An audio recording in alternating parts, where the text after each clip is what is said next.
Bom, então hoje o último estudo do nosso ano e nós vamos concluir o sétimo capítulo do livro 50 anos depois, que na verdade é a primeira parte do livro.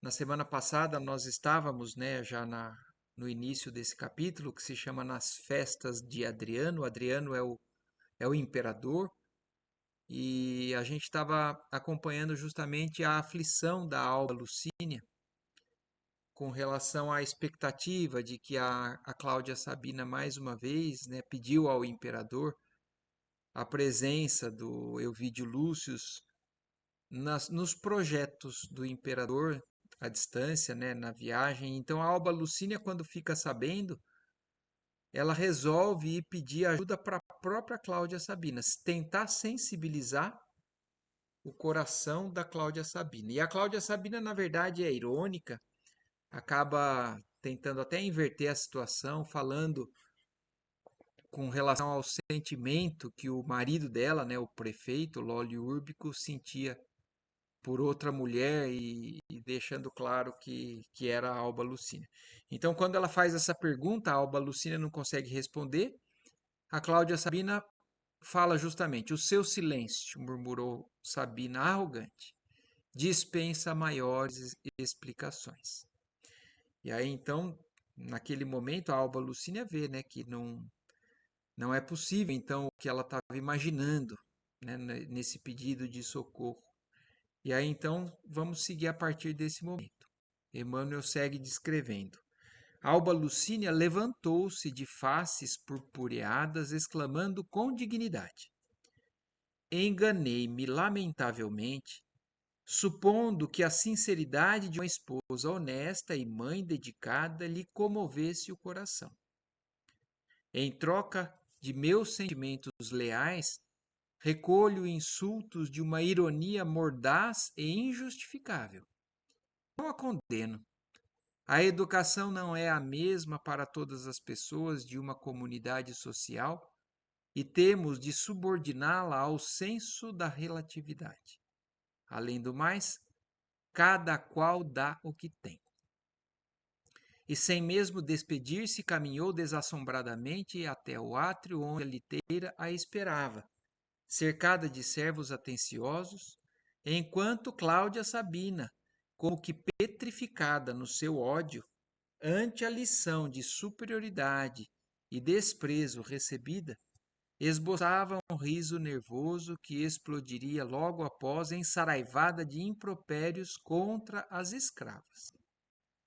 Na intimidade do lar, Alba Lucínia orou, suplicando aos deuses fortaleza e proteção. A viagem do marido se efetuaria sem delongas e ela não julgava oportuna qualquer revelação a Elvídio acerca das suas contrariedades íntimas. Então ela resolve guardar, para si mesma, percebe que somente o auxílio espiritual poderia ser o com que ela iria contar. Conformada com os fatos, ficaria em Roma, crente de que mais tarde poderiam florir as suas esperanças de paz e felicidade no ambiente doméstico. Urgia conservar a harmonia e a coragem moral do companheiro, de modo que o seu coração pudesse suportar todas as dificuldades e vencer galhardamente as situações mais penosas. Ocultando as lágrimas íntimas, a pobre senhora lhe preparou todos os apetrechos de viagem com o máximo carinho.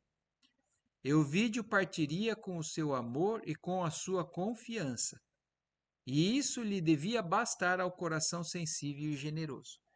Então, olhem a maneira, que a Elvídia acaba, a Alba Lucínia, quer dizer, acaba se comportando confiante, acaba decidindo fazer com que o marido se sentisse cada vez mais seguro, de que aquilo realmente era um momento, um tempo que iria passar e que tudo voltaria ao normal quando ele voltasse para casa.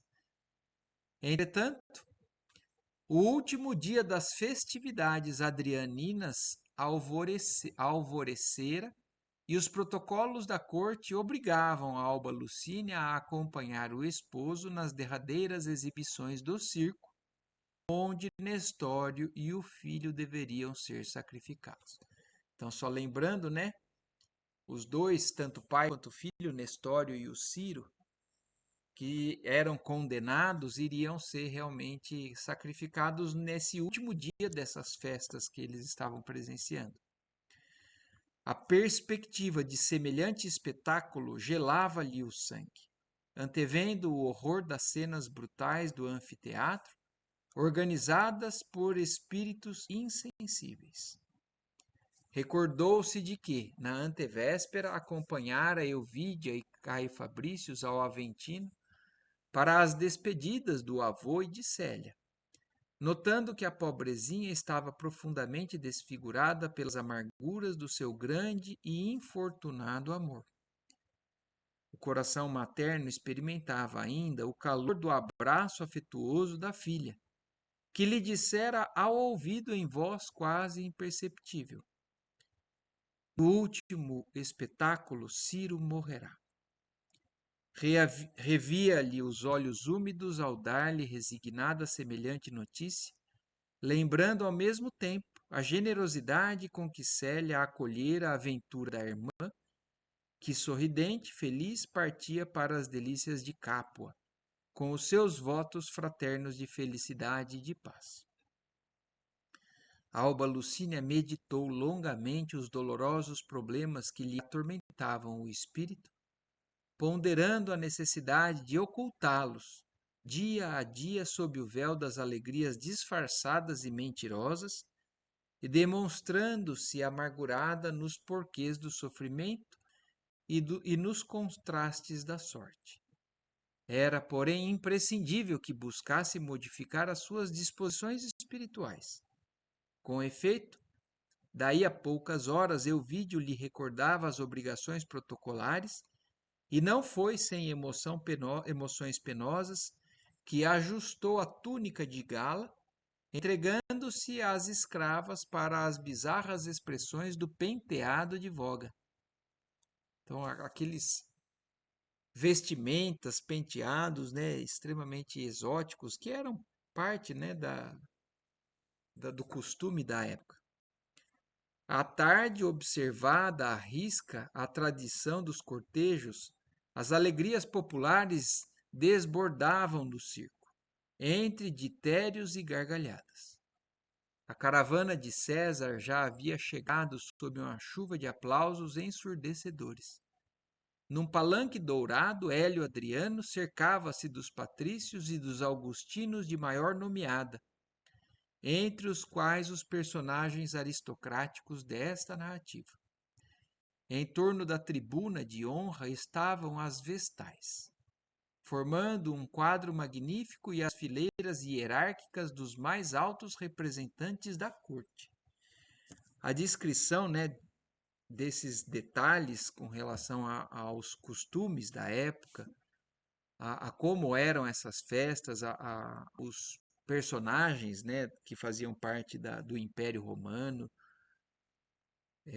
é muito bem descrito nesse livro.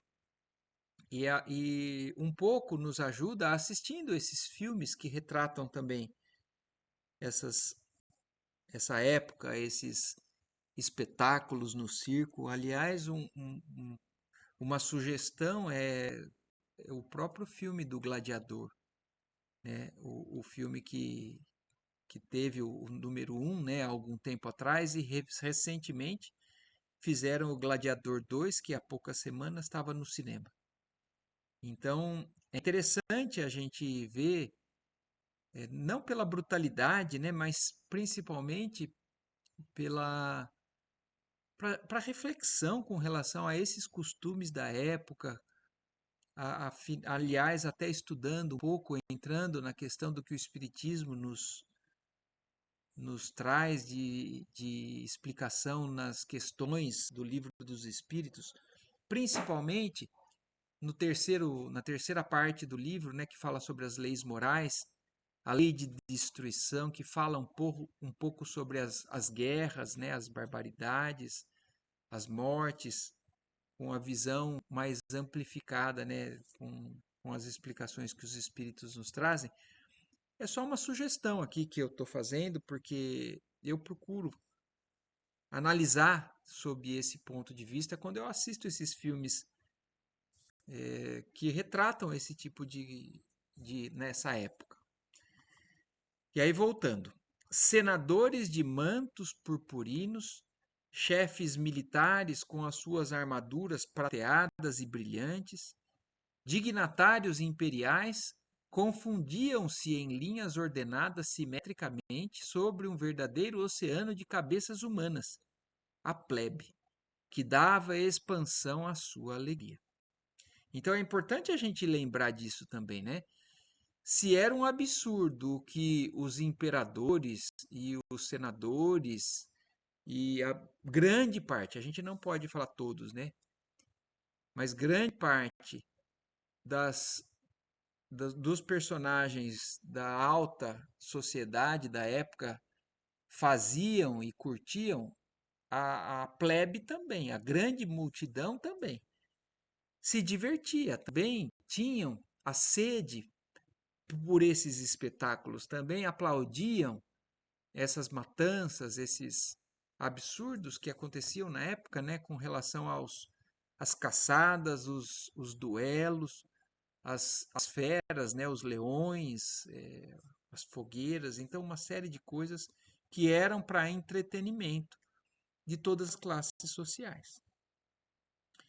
Na tribuna imperial sucediam-se as libações, quando o soberano se dirigiu a Lólio Úrbico nesses termos: decretei o suplício e execução dos conspiradores para a tarde de hoje, em atenção aos belos serviços com que a prefeitura dos pretorianos vem ilustrando os feitos do império. Então, olhem isso, essa fala do imperador fala, olha isso, eu decretei a morte hoje dos conspiradores para festejar a boa administração, a boa execução dos funcionários, né, dos pretorianos, da prefeitura e tudo mais. Como se isso fosse algo, um louvor, né, uma coisa linda, né, de ser vista e praticada. E falando isso, então, para o prefeito, né? Aliás, divino, retrucou o prefeito com um sorriso. Devemos esse grande esforço a Fábio Cornélio, cuja dedicação extrema aos serviços do Estado se vem tornando cada vez mais notória nos círculos administrativos. O velho censor agradeceu com um aceno a referência direta ao seu nome enquanto Adriano obtemperava. Tive o cuidado de excluir da sentença todos os elementos reconhecidamente romanos, que figuravam entre os agitadores entregues à justiça. Mandei libertar a maioria no período das primeiras providências processuais, exilando definitivamente para as províncias os 13 elementos mais exaltados e restando apenas 22 estrangeiros, ou sejam judeus, efésios e colossenses. Divino, vossas deliberações são sempre justas, exclamou o censor Fábio Cornélio, ansioso por desviar o assunto de modo a não recordar o caso de Nestório, que, garantido por seu genro, trabalhara nos próprios serviços de pergaminhos da prefeitura. Aproveitando a pausa natural, o orgulhoso Patrício acentuou: mas a grandeza do espetáculo de hoje é verdadeiramente digna de César. Ainda não havia terminado a frase quando todos os presentes alongaram o olhar para o centro da arena, onde, após os coleios exóticos dos dançarinos, iam iniciar-se as caçadas fabulosas. Atletas jovens começaram a lutar com tigres ferozes, apresentando-se igualmente elefantes e antílopes, cães selvagens e auroques de chifres pontiagudos. De quando em quando, um caçador caía ensanguentado, sob aplausos delirantes. Seguindo-se todos os números da tarde ao som de hinos que exacerbavam o instinto sanguinário da multidão. Por vezes, os gritos de cristãos às feras e morte aos conspiradores explodiam sinistramente a turba enfurecida. Ao fim da tarde, quando os últimos raios do sol caíam sobre as colinas do Célio e do Aventino, entre as quais se ostentava o circo famoso, os 22 condenados foram conduzidos ao centro da arena. Negros postes ali se erguiam, aos quais os prisioneiros foram atados com grossas cordas presas por elos de bronze. Nestório e Ciro confundiam-se naquele pequeno grupo de seres desfigurados pelos mais duros castigos corporais. Então, só lembrando também um outro detalhe aqui, né? Nestório, nesse livro, né, morrendo ali no Coliseu, atado a um poste, né? E vocês se lembram, no livro passado, né, no Há 2000 anos, ele ali na plateia, acompanhando também esses espetáculos como o senador Públio Lentulus e a esposa dele morrendo ali uma das primeiras mártires a morrer ali no circo romano. Ambos estavam esqueléticos e quase irreconhecíveis. Apenas Elvídio e sua mulher, extremamente compungidos em face do suplício infamante, notaram a presença de seus antigos libertos entre os mártires, fazendo o possível por esconder o mal-estar que a cena cruel lhes causava. Os condenados, com exceção de 7 mulheres que se trajavam de indúcium, estavam quase nus, munidos somente de uma tanga que lhes cobria a cintura até os rins. Cada qual foi colocado um poste diferente, enquanto 30 atletas negros da Numídia e da Mauritânia compareciam na arena ao som das harpas que se cansavam estranhamente com os gritos da plebe. Aliás, olha aqui, ó, com referência ao que eu fiz, né, a observação do filme o Gladiador 2, fala justamente de das conquistas do Império Romano com relação a esse território, né, da Numídia ali na África. Então eles conquistavam os locais, escravizavam aqueles que sobreviviam, né, matavam muitos e escravizavam outros, levavam ali para que eles pudessem fazer parte desses espetáculos. Eles eram colocados nas arenas para lutar entre si e divertir ao Império Romano. Havia muito que Roma não presenciava aquelas cenas, dado o caráter morigerado e tolerante de Adriano, que sempre fizera o possível por evitar os atritos religiosos, vendo-se então um espetáculo espantoso. Enquanto os gigantes africanos preparavam os arcos, ajustando-lhes flechas envenenadas, os mártires do cristianismo começaram a entoar um cântico dulçoroso. Ninguém poderia definir aquelas notas saturadas de angústia e de esperança. Debalde, as autoridades do anfiteatro mandaram intensificar o ruído dos atabales e os sons estridúlos das flautas e alaúdes, a fim de abafar as vozes intraduzíveis do hino cristão. Então imaginem eles, os cristãos, cantando, entoando esse hino, e eles pedindo para que né, os instrumentos musicais da época ali tocassem mais alto, para tentar abafar aquilo que a eles incomodavam, né?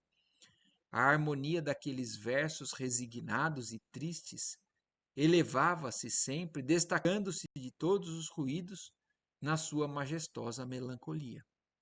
Nestório e Ciro também cantavam, dirigindo os olhos para o céu, onde o sol dourava as derradeiras nuvens crepusculares. As primeiras setas foram atiradas ao peito dos mártires com singular mestria. abrindo-lhes rosas de sangue que se transformavam imediatamente em grossos filetes de sofrimento e morte. Mas o cântico prosseguia como um arpejo angustiado que se estendia pela terra obscura e dolorosa.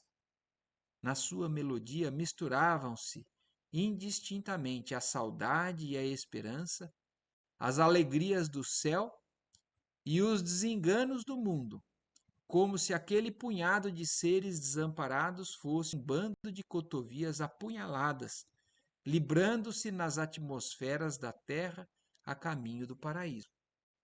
Então imaginem a cena, né? Imaginem que para eles iria ser, na verdade, um espetáculo onde eles não seriam sensibilizados, mas essa forma que eles cantavam, né, esse hino, a maneira que eles cantavam, chegava a incomodar. E aqui Emmanuel descreve, inclusive, um pouquinho do que era o que eles cantavam, né? Cordeiro Santo de Deus, Senhor de toda a verdade, Salvador da humanidade, Sagrado Verbo de luz, Pastor da paz, da esperança, de tua mansão divina, Senhor Jesus, ilumina as dores de nossa cruz. Também tiveste o Calvário, de dor, de angústia, de apodo, ofertando ao mundo todo as luzes da redenção. Tiveste a sede, o tormento, mas sob o fel, sob as dores, redimiste os pecadores da mais triste escravidão. Se também sorveste o cálice de amargor e de ironia, nós queremos a alegria de padecer e chorar. Pois ovelhas tresmalhadas nós somos filhos do erro, que no mundo do desterro vivemos de te esperar. Dá, Senhor, que nós possamos viver a felicidade nas bênçãos da eternidade que não se encontram aqui. O júbilo de reencontrar-te nos últimos padeceres acende em nós os prazeres de bem morrermos por ti. Senhor, perdoa os verdugos de tua doutrina santa, protege, ampara, levanta quem no mal vive a morrer. A caminho do teu reino, toda dor se transfigura, toda lágrima é ventura. O bem consiste em sofrer. Consola, Jesus amado, aqueles que nós queremos, que ficarão nos extremos da saudade e do amargor. Dá-lhes a fé que transforma os sofrimentos e os prantos nos tesouros sacrossantos da vida de teu amor. Então imaginem, isso era de certa forma uma oração. Era uma canção, um hino que dava forças a eles, porque eles, cantando, estavam orando, estavam elevando, buscando o auxílio do alto, o conforto, o consolo que o alto, através dos ensinos de Jesus, podiam dar para eles nesses momentos. E dessa maneira eles conseguiam passar por um momento tão difícil, né, tão duro, com resignação, com fé, com esperança. E outras estrofes elevaram-se ao céu como soluços de resignação e de esperança.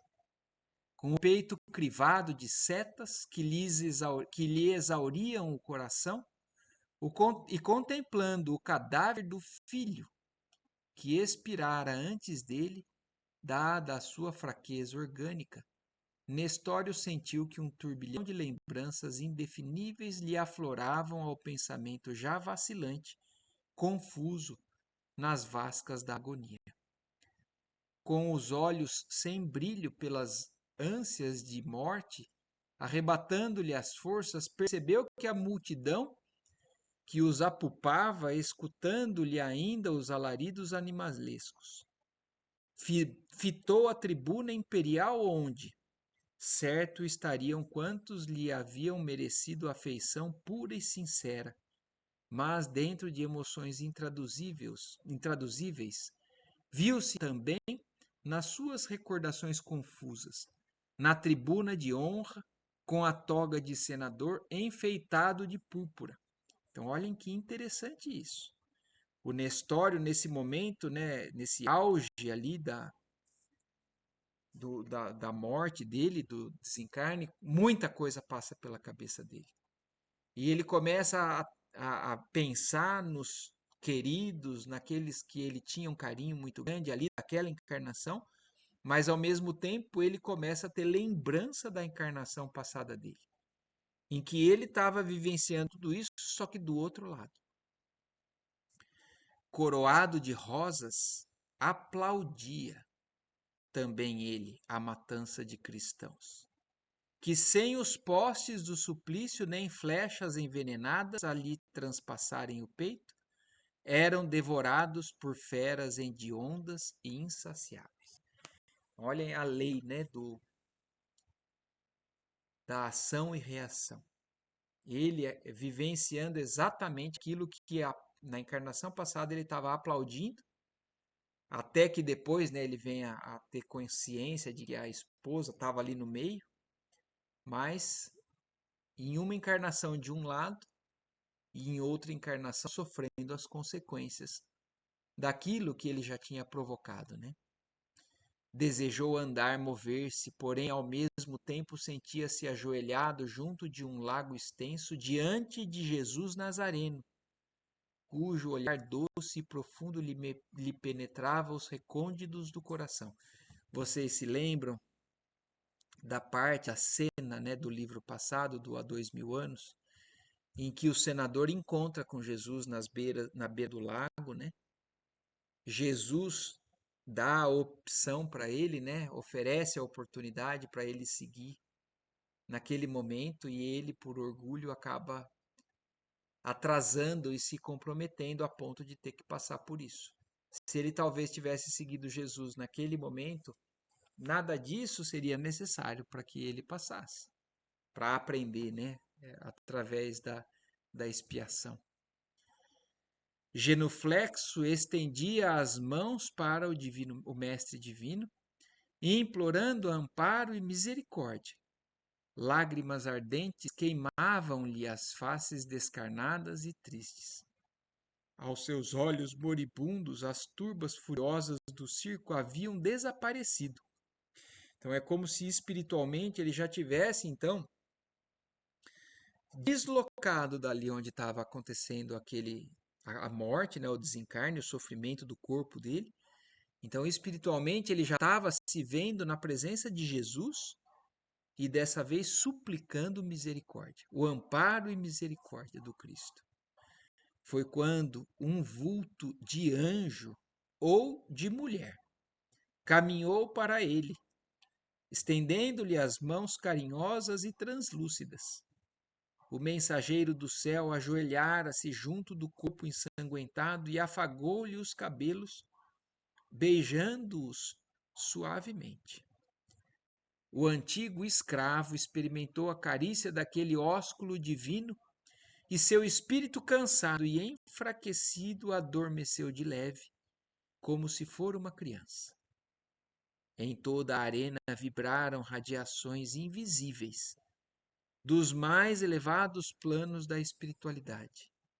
Seres abnegados e resplandecentes estendiam fraternalmente os braços para os companheiros que abandonavam o invólucro perecível nos testemunhos da fé, pela injúria e pelo sofrimento. Daí a minutos, enquanto os serviçais do anfiteatro retiravam dos postes de martírio os despojos sangrentos, os gritos de aplauso da turba ensandecida, Euvídio Lúcio, na tribuna de honra, apertava nervosamente as mãos da esposa, dando-lhe a entender as comoções inexplicáveis que lhe vagavam no íntimo, enquanto ela, obrigada a manter as atitudes protocolares, cravava no companheiro os olhos molhados. Mas, no palácio do Aventino, naquela tarde límpida e serena, o espetáculo fora talvez mais comovente pela sua majestade dolorida e silenciosa. Recolhidos a uma sala de repouso, Quinéio Lúcio e a neta observavam todos os movimentos externos das festividades adrianinas, reparando que a onda de povo se represara no circo para os derradeiros números do programa. Ao palecer do céu romano, a jovem buscou o fragmento de pergaminho em que Ciro escrevera as oitavas rimadas do último hino, exclamando para o velhinho suavemente: Avô, a esta hora Nestório e Ciro devem estar caminhando para o sacrifício. Acreditas, vovô, que os nossos amados podem voltar do céu para nos suavizar o destino? Como não, minha filha? Pois se Jesus prometeu vir ao encontro de quantos se reúnam neste mundo em seu nome, como não permitirá voltarem os seus mensageiros, que nos amam já desta vida? Célia ergueu para o ancião os grandes olhos tristes, iluminados por uma candidez maravilhosa. Em seguida, levantou-se muito serena, dirigindo-se à larga janela que dava para o Tibre, cujas águas refletiam os matizes da hora crepuscular. Fixando o pergaminho, leu todo o conteúdo. Silenciosamente cantando depois em voz quase imperceptível todos os versos do hino cristão e detendo-se de modo particular na última estrofe, relendo-a com uma lágrima e procurando adivinhar nela o pensamento do seu eleito. O venerando patrício ouvia-lhe a voz terna, como se escutasse uma ave em plume, abandonada e só entre os invernos do mundo, sem poder exteriorizar as emoções que lhe assaltaram o íntimo dolorido. As mais tristes meditações povoavam-lhe o cérebro. Sentia o coração bater acelerado num ritmo assustador. De alma confrangida, observava a neta que se voltava agora para o céu, como se buscasse entre as nuvens do azul vespertino o coração que idolatrava. Alguns minutos rolaram longos e penosos para o seu pensamento exausto e dolorido. Em dado instante, quando o firmamento já havia de todo desmaiado, a jovem fixou no alto com mais atenção, os olhos ternos e profundos, como se estivesse vislumbrando alguma visão que a extasiasse. Parecia abstraída de todas as sensações do mundo exterior, de todos os objetos que a rodeavam, figurando-se não perceber a presença do próprio avô, que lhe acompanhava o êxtase comovidamente. Decorridos instantes, todavia, os braços moviam-se de novo, como se as expressões que lhe eram características retomassem o curso da realidade e da vida. É verdade, respondeu Quinéio Lúcio num quase murmúrio. Vovô, disse então com uma placidez divina a brilhar nos olhos. Vi um bando de pombas alvas no céu como se houvessem saído do circo do martírio. Sim, filha, respondeu Quinéio Lúcio angustiado, depois de levantar-se para contemplar o céu, o azul sereno. Devem ser as almas dos mártires remontando a Jerusalém celeste. Profundo silêncio fizera-se entre ambos. A ansiedade de seus corações, na grandeza melancólica do momento, falava mais que todas as palavras. Célia, porém, rompeu aquela divina quietude, interrogando: Vovô, já leste o Sermão da Montanha, em que Jesus abençoa todos os que sofrem? Sim, respondeu o ancião amargurado. Certamente, retornou a jovem com a sua inocência carinhosa e desvelada. Jesus preferiu que eu ficasse no mundo, sem o amor de Ciro, a sofrer o sacrifício da separação e da saudade, a fim de me salvar um dia para o céu, onde se reúnem todos os seus bem-aventurados. Olha a percepção que ela tem, né? O pensamento que ela tem de gratidão, fala assim, no meio daquele sofrimento, lembrar que Jesus falava dos bem-aventurados, dos aflitos, e falou: certamente Jesus me deixou sofrer para que eu um dia pudesse alcançar, né, esse céu que ele prometeu a esses bem-aventurados. Quinéio Lúcio sentiu profundamente a doce resignação daquelas palavras. Desejou responder exortando à sublime perseverança daquele sacrifício, mas tinha o velho peito sufocado. Atraiu, contudo, a neta de encontro ao coração, beijando-lhe a fronte enternecidamente.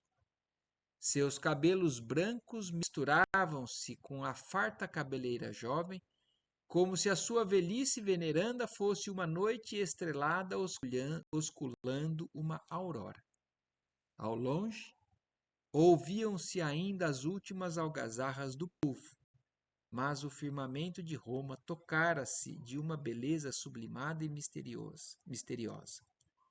A imensa tranquilidade do crepúsculo parecia povoar-se de sagrados apelos do infinito. Então, os dois, fitando o Tibre e o céu em prece silenciosa, começaram a chorar. E assim parte, né? Nestório e Ciro. Assim termina a primeira parte do livro, 50 anos depois, em que foi mostrada para a gente, pelo menos um pouco, da trajetória desse escravo, né, do Nestório, que é a reencarnação do senador Públio Lentulus. E como a gente leu no início do livro, né, no prefácio, lembrando que, apesar de esse livro contar um pouco da continuidade da trajetória desse espírito, né, que é o Públio Lentulus, que é o próprio Emmanuel, aqui nesse livro, na encarnação de Nestório, esse livro conta principalmente a história de um outro ser, né? A personagem principal desse livro é Sé. É como ele fala, né? É um anjo que nos traz através da sua vida o exemplo, né? Se a gente quiser seguir e avançar mais rapidamente para o paraíso, né? Para o céu que todos nós imaginamos, né? Almejamos um dia alcançar.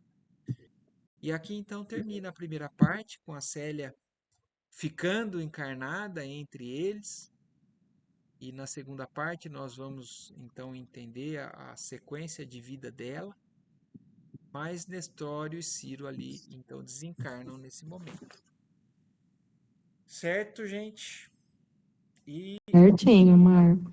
E encerramos então esse capítulo, essa primeira parte, nesse fim de ano, né? E agradecendo a Deus pela oportunidade aí de estarmos juntos, né? Nessa busca, nessa leitura. E agora nós vamos então ficar umas 2, 3 semanas, né? Num período aí de descanso para depois a gente retomar. A partir do capítulo que se chama A Morte de Quinéio Lúcio. Certo, Tá Célia? bom, aguardamos. Certinho, Obrigado. Marco. Um ótimo Natal para todos, feliz Ano Novo e Obrigado. bom descanso. Um santo Natal para vocês também. Uma ótima Que assim noite. seja para todos nós. Até o ano que vem. Até o ano que Até o vem. ano Boa que vem. noite. Tchau, Boa tchau. noite. Tchau, tchau.